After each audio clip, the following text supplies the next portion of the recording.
Moin Moin aus dem Wunderland. Ne, siehst du, jetzt doppelt Moin, wir haben hier Hamburger Kulisse, das geht schon mal nicht. Moin aus dem Wunderland, wir haben mal wieder ein paar neue Spielereien für den Regenwald. Dazu gehört zum einen ein Flugzeug, das über dem Regenwald über mehrere Stockwerke fliegen soll. Und wir haben Neues aus der Humberstone-Halle in der Atacama-Wüste.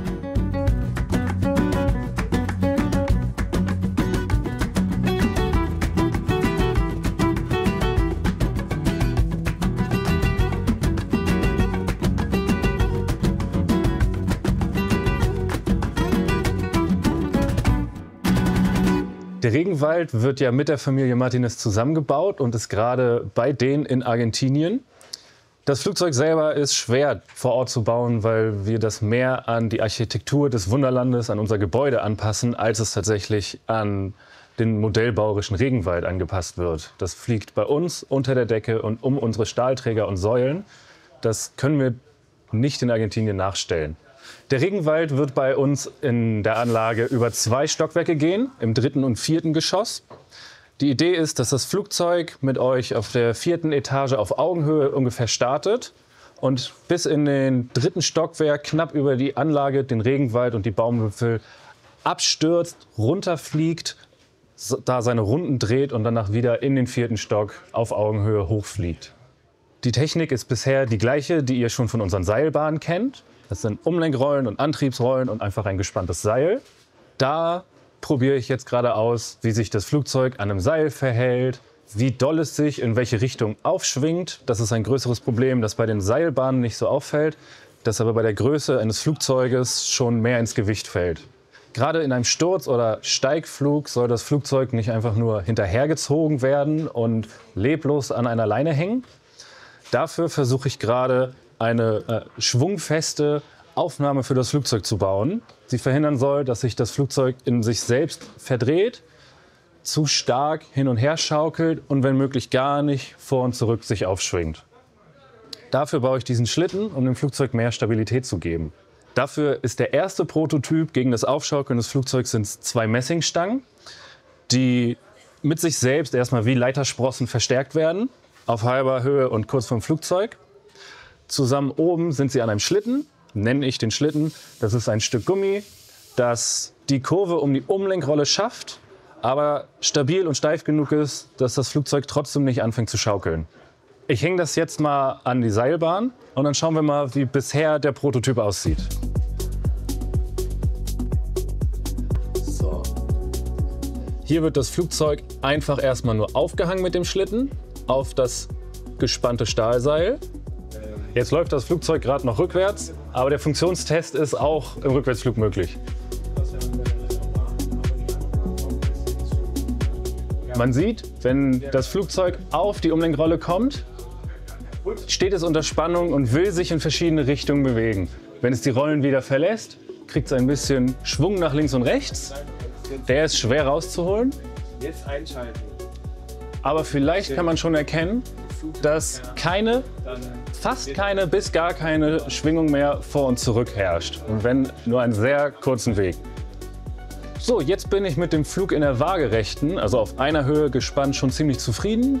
Die Schwingung ist weitestgehend raus und so kann man erstmal weitermachen. Als nächstes würde ich versuchen, die Seilbahn so zu bauen, dass das Flugzeug einen Senk- und sogar einen nächsten Steigflug wieder bekommt.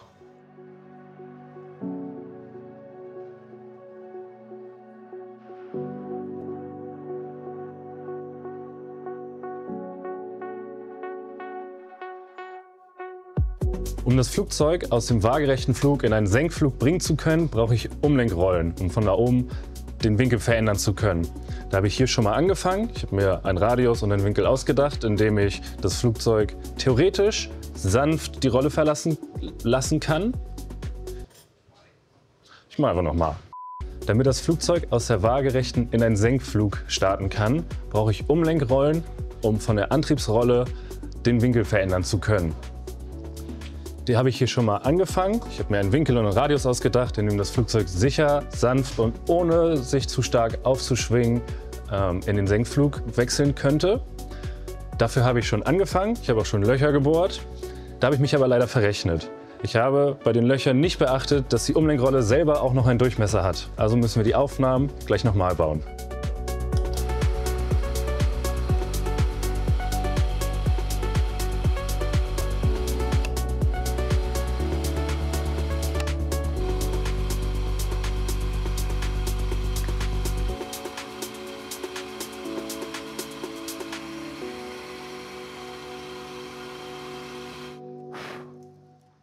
Dann lenke ich jetzt ein bisschen Material ab, das wir gleich zurechtdrehen.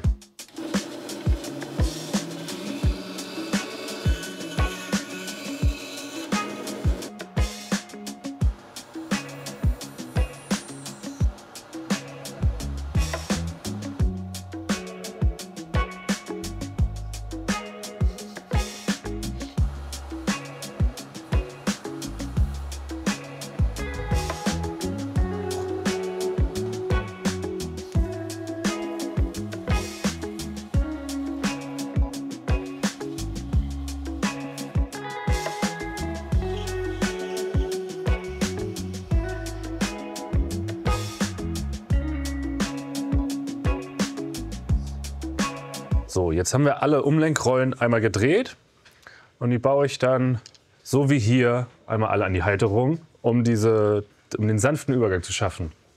Dann nehme ich unsere frisch gedrehten Umlaufrollen, stecke ich einfach so auf eine Schraube, erstmal noch ohne Kugellager, wir sind ja noch in der Prototypenphase. Da kommt dann eine Kontermutter, damit das auch, die hält zum einen den Abstand und zum anderen hält sie sich dann auch im Holz fest. Dann noch eine Unterlegscheibe, damit sich nichts festfrisst. Und dann kommen die in die vorgebohrten Löcher. Die Schraube von der Umlenkrolle, die hält im Holz einfach in der Einpressmutter. Dadurch ziehen sie sich auch noch fester und sichern sich selbst. Und die Schraube festziehen, aber die Umlenkrolle soll noch frei beweglich sein. Das machen wir jetzt mit allen anderen.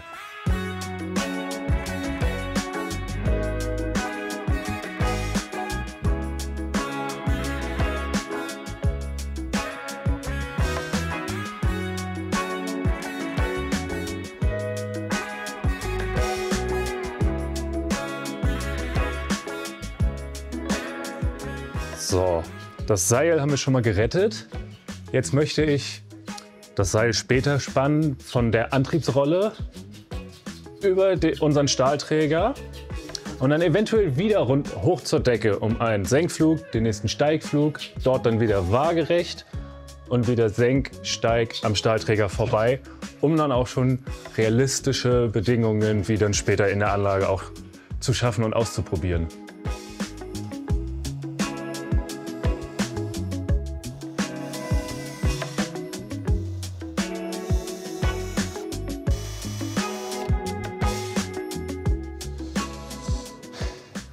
So, dann mal gucken, ob wir die wieder hochkriegen.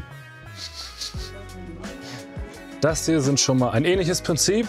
Das sind auch gleitende Rollen, aber einfach nur wieder für eine waagerechte, um an diesem Stahlträger vorbeizukommen.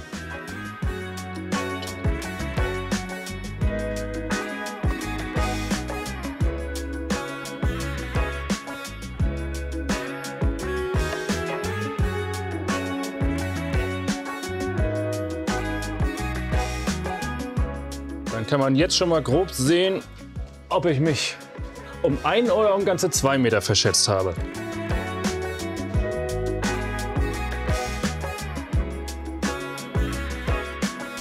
Jetzt ist es noch nicht gespannt, also muss ich doch noch ein Stück nach hinten wandern. Und die beiden sind jetzt auch deutlich dichter beieinander als eben noch im ersten Aufbau, weil wir ganz überraschenderweise an der Decke überall Lampen haben, die dann doch im Weg waren auf der großen Strecke. So, jetzt im Prototypenstadium muss ich noch grob per Hand nachspannen. Wenn das mal ein fertiger Knopf wird, dann ist automatisch, dann ist eine Feder mit drin, damit sich das selber auf Spannung hält und deutlich leichter zu montieren ist. Aber aller Anfang ist schwer.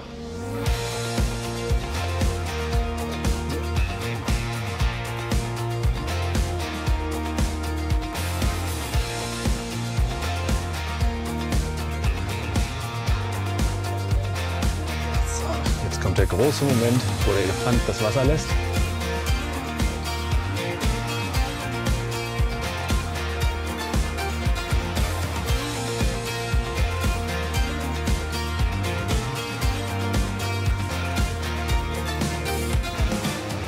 Ach, scheiße.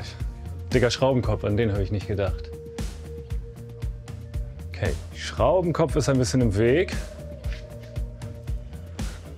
Aber erstmal für die Theorie ist es sogar stabil. Es fällt nicht nach vorne. Es schwingt wieder stark um die Achse, aber mal gucken.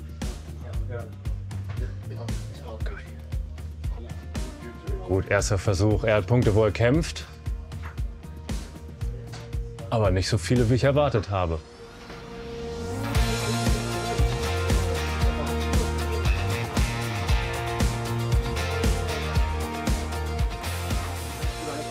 Noch ein paar Kinderkrankheiten, aber für den ersten Testflug in Prototyp 2 bin ich positiv überrascht.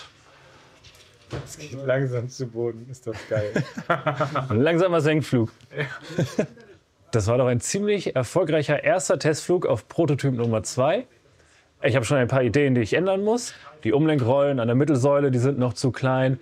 Ich habe die Größe der Schraubenköpfe oben an der Aufnahme, die habe ich nicht berücksichtigt. Also ich habe noch genug zu tun zum Ausbessern. Aber erstmal bin ich sehr zufrieden. Das war's von dem kleinen Flugzeug erstmal.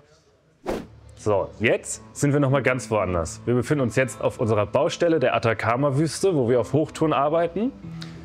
Hinter mir seht ihr Hammerstone, die Geisterstadt mit der Salpeterfabrik für die ehemalige Salpeterindustrie in Südamerika. Versteckt in dem verrosteten Haus seht ihr tatsächlich die Fabrikhalle. Da habt ihr vor einiger Zeit vielleicht schon mal die Anfänge der Mechanik gesehen, da hat sich aber noch nichts bewegt. Jetzt bin ich fertig mit der Mechanik und wollte sie euch einmal zeigen. Dann gucken wir uns das mal an. Wenn die Fabrik läuft, kann man ein bisschen sehen, dass ich mich an den Maßstäben für die Industrie um 1900 einigermaßen orientiert habe. Hier hinten ist ein großer Antriebsmotor, der eine lange Welle, die durch die ganze Halle geht, antreibt, von der die verschiedenen Maschinen dann auch ihre Energie abzweigen. Das heißt, als erstes kommt der Motor, als nächstes wird dann das Förderband angetrieben, über das das Salpeter von dem Gleis in die Fabrik kam. Im nächsten Schritt kommt dahinter ein Häcksler, um das gewonnene Erz erstmal zu Pulver zu verarbeiten. Dann kommt das Pulver über die Spirale, angedeutet, in den nächsten Topf, wird dort gewaschen und für die Destillation vorbereitet. Und als allerletztes wird es im Kupferkessel hier destilliert, um das reine Salpeter zu gewinnen. In dem Kupferkessel ist jetzt ja noch nichts passiert. Das wollen wir noch ändern. Wir wollen ja Special Effects haben und auch einen ganz leichten, gruseligen Touch in unserer Geisterstadt darstellen. Ich würde dann jetzt unsere Distille mit unserer Salpeterlösung füllen.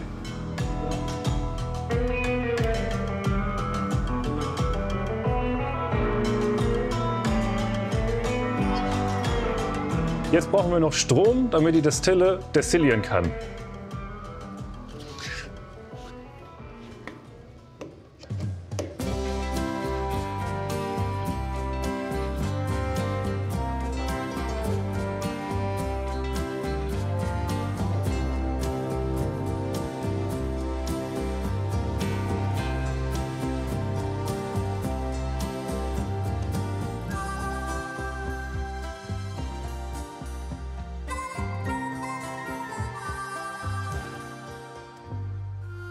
Jetzt, wo die Destille läuft, kann das fertige Salpeter auf dem in der Halle eingebauten Gleis abtransportiert werden und von hier würde es dann unter anderem seinen Weg bis nach Hamburg finden. Damit ist von meiner Seite die Mechanik und dieser Knopfdrücker fertig. Der würde nach mir jetzt in den Modellbau kommen.